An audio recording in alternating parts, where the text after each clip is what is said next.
Hello, everyone. Welcome to Jamaica 411. I'm your host, Michelle Stern. I want to thank everyone for joining me today. Welcome back to my subscribers and my viewers. And thank you for everyone who subscribes to the channel. Today, we're looking at the upcoming election. I believe more than one hints have been dropped that come Sunday, the Prime Minister should be announcing the date. We suggested the 3rd of September, but if he's announcing it this early, it may well be in August.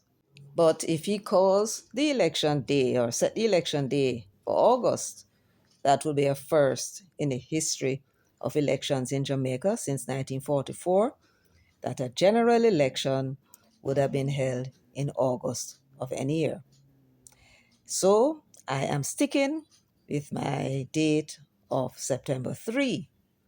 According to the Representation of the People Act, which was passed November 1944, at 21(1), it says, subject to the provisions of Section 26, nomination day shall be such day, other than a Sunday or public holiday, as may be appointed by the minister, which would be the Prime Minister, by notice in the Gazette, not being more than 7 days after publication of the notice. It went on to say, the day appointed as nomination day pursuant to subsection 1, which I just read, shall be at least 5 clear days after the announcement of an election. So, when then must the election be called? If the announcement is made on Sunday, then let us see now when nomination day would be, and then we'll try and calculate the range of dates for the election day. If the general election is announced on August 3, that will be Sunday.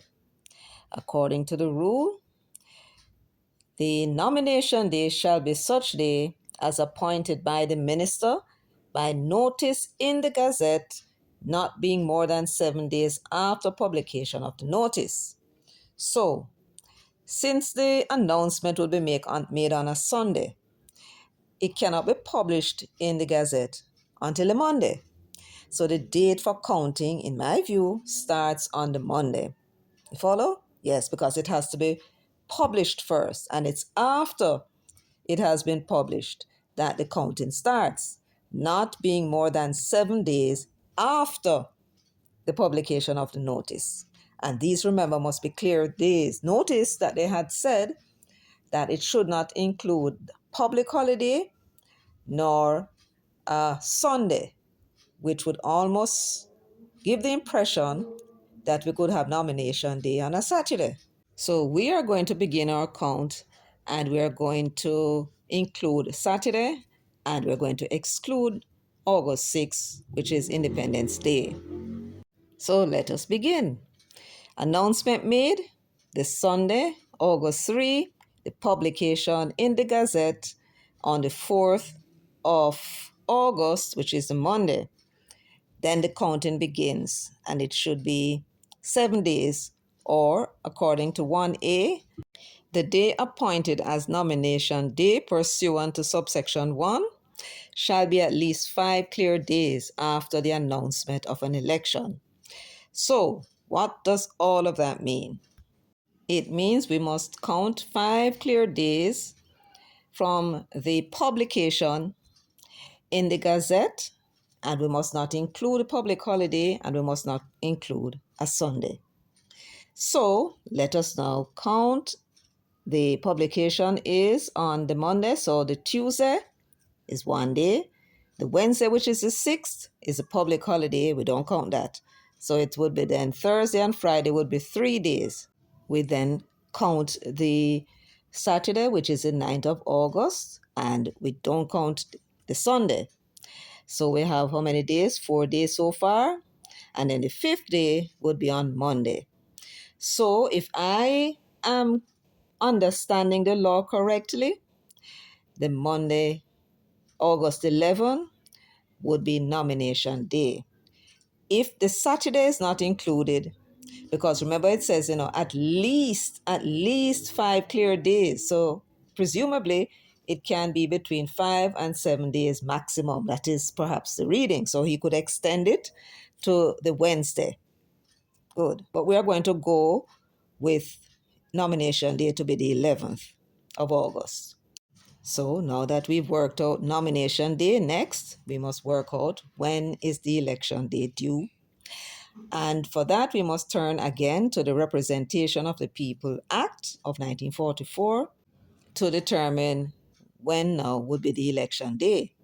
Now, in the margin of 21A, Section 21A of Representation of the People Act, it says day on which poll for taking of votes to be held, and that was put into the rules in 1997. Section 21A says the day on which the poll for taking the votes of the electors is to be held in case a poll is necessary, which it is now, shall not be less than 16 days nor more than 23 days after the day appointed as nomination day, pursuant to subsection 1 of section 21. So it says that the day on which the poll for taking the votes of the electorates, this is the general elections now, whether it is for local government election or general election. They never state which election, right? So there. In case a poll is necessary, shall not be less than 16 days nor more than 23 days after the day appointed as nomination day, pursuant to subsection 1 of section 21. And I should also include that since it never said which election, it seems to me that it also includes the by-elections as well. Yes. So we're looking at the magic numbers. A number for the election date will be between 16 and 23 days after the nomination day. So let us count again. And though none of we are bright like Damien, we think we can manage this all by ourselves. You agree? Yes.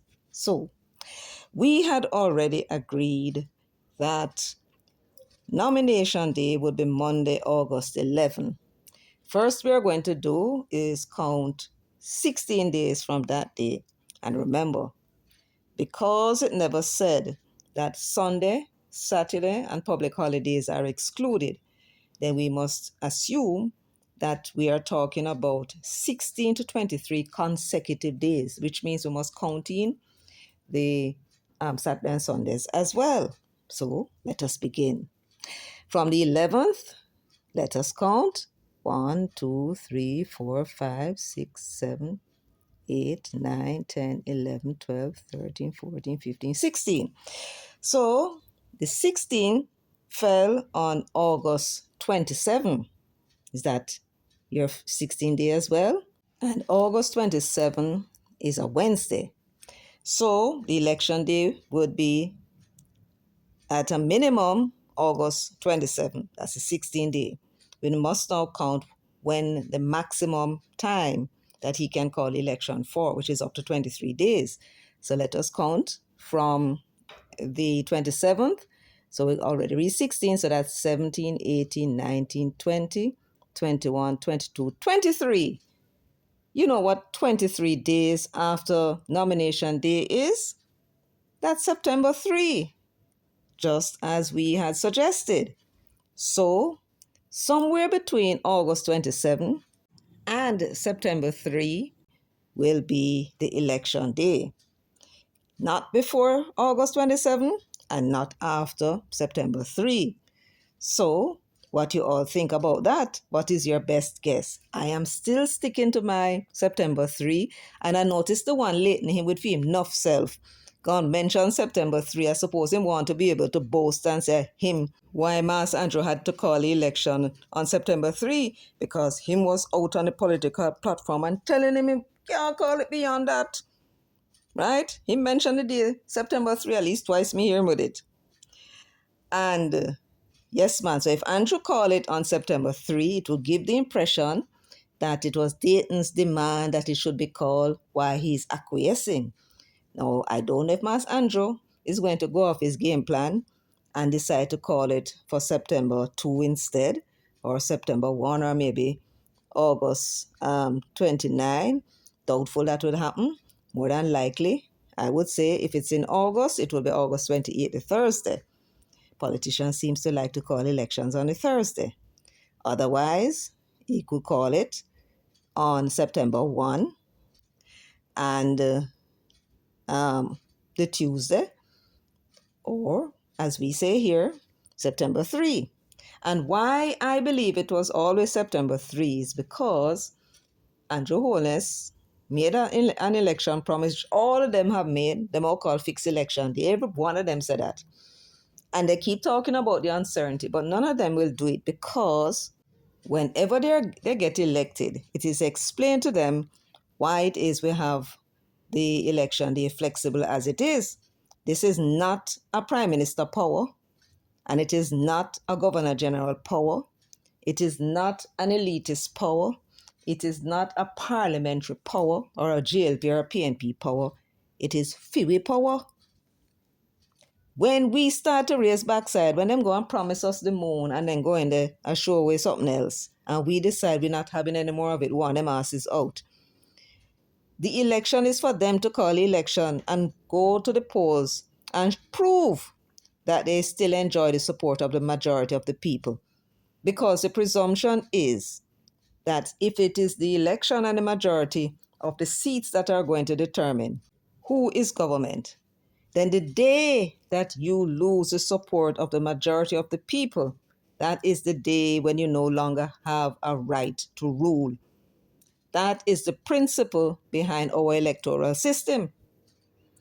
If you no longer have the right to rule when the people no longer support you, do not enjoy the support of the majority, then how the hell are you going to be able to test it without calling an election? You tell me that. So that is the reason why the power is vested in the prime minister. It is not his power. It is our power. And we have had elections in the past held within 4 years. In the 70s was an example, because the situation was getting so bad and the opposition was demanding an election, telling them, look, you don't enjoy the support of the majority of the people. Michael Manley said, oh yeah. And so he called election in 76. Albeit it was very controversial because he called the election when national state of emergency was in play. Some of his opponents got locked up and he won the election handsomely. But we do believe he would have won anyway. So I don't know what all that was about.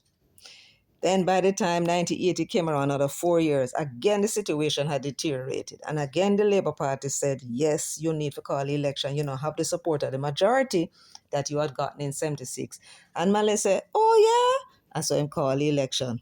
I think it was a hell of a long campaign, which is why they changed the rules and now fixed the dates of the nomination, which was there from a long time. But the date of the election was not in the first rule, apparently, and that they added it, giving them 16 to 23 days after nomination day for the election date to be fixed. So when they went to the poll, Seaga got 500 and something thousand, the highest number of votes ever. And the PNP was almost wiped out. So they were correct.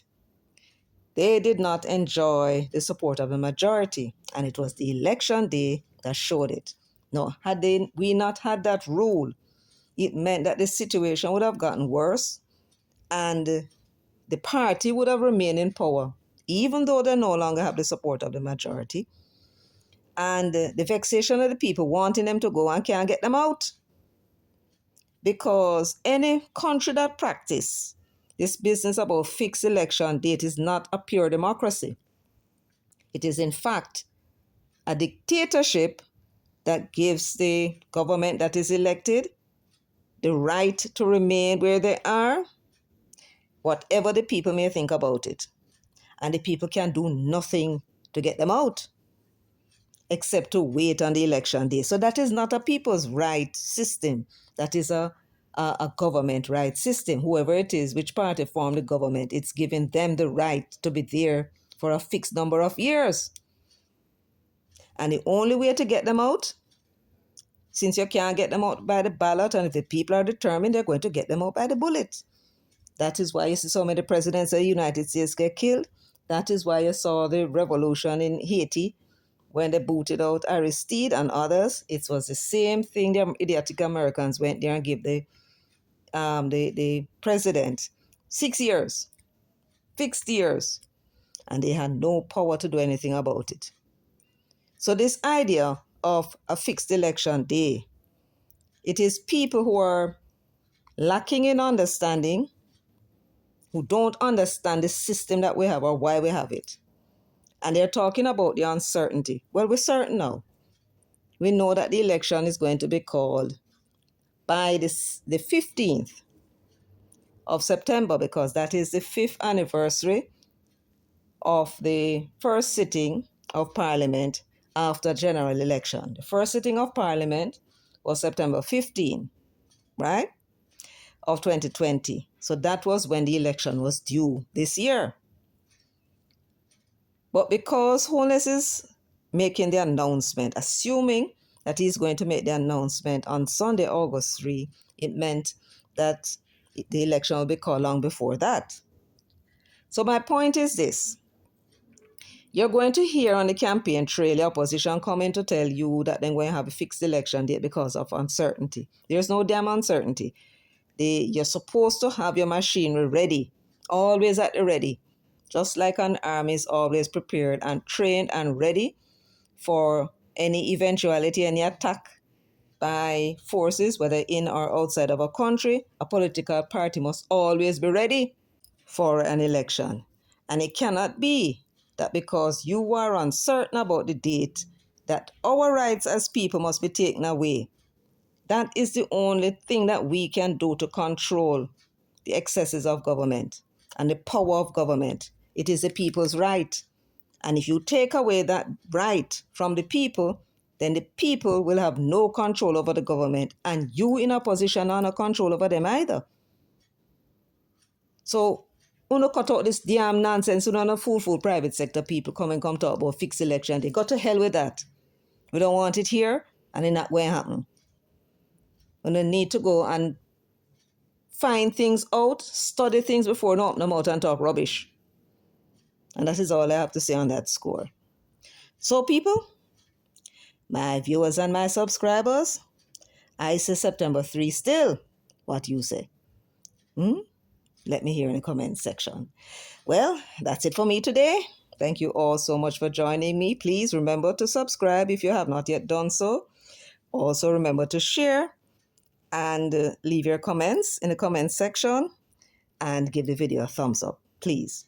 So until next time, take very good care of yourselves and walk good.